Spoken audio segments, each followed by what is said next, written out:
तो मैं तो अपील करता हूं भारतीय जनता पार्टी के शीर्ष नेतृत्व से कि उनको एक आश्रय गृह बनाना चाहिए। जो उनके ये छुट्टे सांड भारतीय सेना के पराक्रम, स्वाभिमान, अभिमान, शौर्य को गालियां दे रहे हैं, कम से कम ऐसे छुट्टे सांडों का इलाज कराने के लिए कोई आश्रम और बना लेना चाहिए, जहां आप अपने ऐसे दरिंदे नेताओं का इलाज कर सकें और ये सही बोल सकें, जो जिनकी जुबान पर लगाम ही नहीं है, जो कि देश की सेना का अपमान करने पर लगातार तुले हुए हैं, लगातार लगे हुए हैं। विजय शाह पर कोई कार्रवाई नहीं हुई, जगदीश देवड़ा पर कोई कार्रवाई नहीं हुई, तीसरे और पठानिया निकल कर आ गए, और न जाने कितने पठानिया, कितने देवड़ा, कितने शाह निकल कर आते रहेंगे। भारतीय जनता पार्टी मूक दर्शक बनकर सिर्फ और सिर्फ सेना को गालियां दिलवाती रहेगी, इसके अलावा कुछ नहीं हो सकता। नमस्कार, स्वागत है आपका। मेरा नाम है विपिन बेबाक, मेरे साथ मेरे सहयोगी सादाब रिजवी। धन्यवाद साहब। जम्मू कश्मीर के उधमपुर ईस्ट से बीजेपी के विधायक रणवीर सिंह पठानिया ने ऑपरेशन सिंदूर पर सवाल खड़े कर दिए हैं।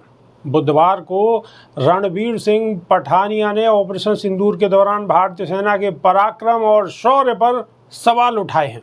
उन्होंने कहा है कि ऑपरेशन सिंदूर के दौरान एयरफोर्स के जवान सोए हुए थे।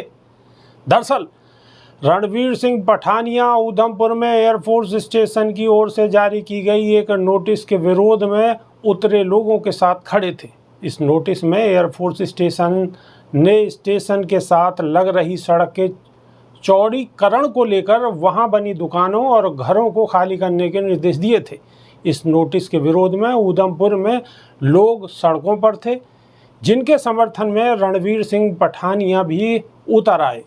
यहाँ आए लोगों को संबोधित करते हुए उन्होंने कहा कि जब उधमपुर में यह एयरपोर्ट आया तो बिना किसी मुआवजे और कनेक्टिविटी के ये सड़क दी गई। उन्होंने कहा कि कानून कहता है कि किसी की ज़मीन तब तक नहीं ली जा सकती जब तक उसे सरकार एक्वायर न करे और उसका कंपनसेशन लोगों को न मिले। उन्होंने आगे कहा कि ऑपरेशन सिंदूर के दौरान सबके ध्यान में है कि एयरफोर्स स्टेशन पर क्या हुआ। उन्होंने कहा कि नालायकी होगी इनकी और ये लोग सोए होंगे, कसूर इन लोगों का है, हमारा नहीं, और हम लोगों ने इन्हें पलकों पर बिठा रखा है। आपको बता दें, रणवीर सिंह पठानिया उधमपुर पूर्व से बीजेपी के विधायक हैं, साथ ही एक वकील भी हैं। तो सादाब रिजवी, एक नया और बयान आ गया है जो एयरफोर्स को सीधे सीधे गाली दे रहे हैं। देखिए, एयरफोर्स को नालायक बताने का जो काम है पठानिया जी का, ये कोई नया काम नहीं है। इससे पहले आप देखिए, मध्य प्रदेश के उप मुख्यमंत्री जगदीश देवड़ा किस तरीके से हमारे देश की सेना के अभिमान को ठेस पहुंचा चुके हैं, हमारे देश की सेना के स्वाभिमान को ठेस पहुंचा चुके हैं, देश के शौर्य को नीचे झुका चुके हैं। उसके बाद में विजय शाह ने क्या किया? विजय शाह ने तो हमारे देश की सेना के तार सीधे आतंकवाद से जोड़ दिए, सीधा रिश्तेदार बता दिया आतंकवादियों को, हमारे देश की सेना को। तो आतंकवादियों का रिश्तेदार बता देना, हमारे देश की सेना को बेइज्जत करना, और साथ ही विजय देवड़ा ने क्या कहा था? विजय देवड़ा ने कहा था कि हमारे देश की सेना को तो नतमस्तक हो जाना चाहिए। किसके व्यक्ति के सामने? एक व्यक्ति विशेष, इस देश के प्रधानमंत्री के सामने। यानी प्रधानमंत्री बड़े हो गए हमारे देश की सेना से। और साथ ही अब पठानिया ने जो कहा है, तो वो भी ये सब जताता है। इन सारी बातों को अगर मिलाकर देखें तो भारतीय जनता पार्टी का तो सिर्फ एक सूत्रीय कार्यक्रम है कि सिर्फ और सिर्फ भारतीय जनता पार्टी के नेता और भारतीय जनता पार्टी के शीर्ष नेतृत्व ही सब कुछ है। इसके अलावा सेना उनके सामने कुछ भी नहीं है। जिस तरीके के बयान विजय देवड़ा ने दिए, जगदीश देवड़ा ने दिया था कि सेना को नतमस्तक हो जाना चाहिए भारतीय जनता पार्टी के नेताओं के आगे, उसी तरीके का बयान विजय शाह ने दिया था। सेना की जो एक बेटी, एक बहन ऑपरेशन सिंदूर को अंजाम दे रही थी, लीड कर रही थी, उनके तारा आतंकवादियों से जोड़ दिए थे। और अब जाकर के एक और नया भारतीय जनता पार्टी के ही विधायक वो नालायक बता रहे हैं हमारे देश की सेना को। तो ये जो लायक लोग हैं, ये आखिर फिर ऑपरेशन सिंदूर का इतना गुणगान क्यों कर रहे हैं? फिर हमारे देश के और क्यों यशस्वी यशस्वी प्रधानमंत्री नरेंद्र दामोदर दास मोदी जी कह रहे हैं कि मेरे शरीर में खून नहीं, गरम सिंदूर बह रहा है। गरम सिंदूर की बात प्रधानमंत्री करते हैं और इनके जो नेता हैं वो सेना को कितना बुरा भला कहते हैं। सादाब रिजवी, सेना के शौर्य को, सेना की मेहनत को और सेना के जवाब देने को भुनाने का काम कर रही है भारतीय जनता पार्टी के शीर्ष नेतृत्व, और उन्हीं के नेता सेना को नीचा दिखाने का काम कर रहे हैं। तो आखिर ये भारतीय जनता पार्टी के नेता चाहते क्या हैं? इस देश की सेना को भी ये नज़रअंदाज कर रहे हैं और गालियां दे रहे हैं।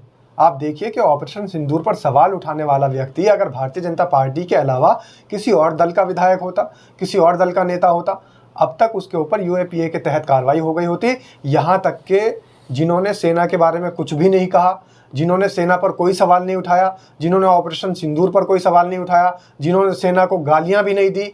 ऐसी नेहा सिंह राठौर के साथ में क्या किया, ऐसी डॉक्टर मेदुषा के साथ में क्या किया, ऐसे अली खान प्रोफेसर महमूदाबाद के साथ में क्या किया, जिन लोगों का सेना को अपमान करने का ना तो कोई इरादा था और ना ही किया, लेकिन उनके साथ में देशद्रोह के मुकदमे हुए, उनके साथ में एकदम कार्रवाई की गई और साथ ही तत्काल कार्रवाई करते हुए उनको जेलों में ठूस दिया गया, उस पर मुकदमे लाद दिए गए।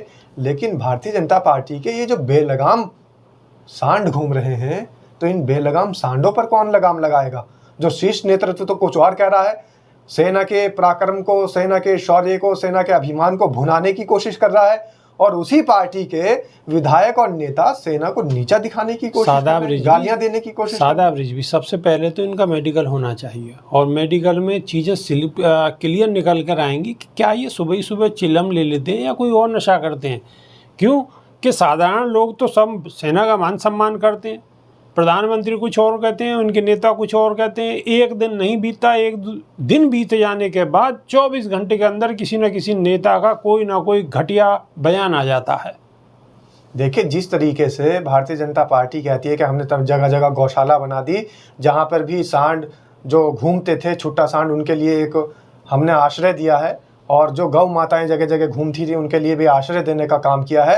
तो मैं तो अपील करता हूं भारतीय जनता पार्टी के शीर्ष नेतृत्व से कि उनको एक आश्रय गृह बनाना चाहिए। जो उनके ये छुट्टे सांड भारतीय सेना के पराक्रम, स्वाभिमान, अभिमान, शौर्य को गालियां दे रहे हैं, कम से कम ऐसे छुट्टे सांडों का इलाज कराने के लिए कोई आश्रम और बना लेना चाहिए, जहां आप अपने ऐसे दरिंदे नेताओं का इलाज कर सकें और ये सही बोल सकें, जो जिनकी जुबान पर लगाम ही नहीं है, जो कि देश की सेना का अपमान करने पर लगातार तुले हुए हैं, लगातार लगे हुए हैं। विजय शाह पर कोई कार्रवाई नहीं हुई, जगदीश देवड़ा पर कोई कार्रवाई नहीं हुई, तीसरे और पठानिया निकल कर आ गए, और न जाने कितने पठानिया, कितने देवड़ा, कितने शाह निकल कर आते रहेंगे। भारतीय जनता पार्टी मूक दर्शक बनकर सिर्फ और सिर्फ सेना को गालियां दिलवाती रहेगी, इसके अलावा कुछ नहीं हो सकता। बिल्कुल, सेना को गाली दिलवाई जा रही हैं, और अगर और कोई सरकार से सवाल पूछ ले, बेरोज़गारी पे पूछ ले, महंगाई पे पूछ ले, अर्थव्यवस्था पे पूछ ले, तो उसके खिलाफ केस लग जाता है, उसका पर्चा कट जाता है। लेकिन बीजेपी के नेता सुबह ही सुबह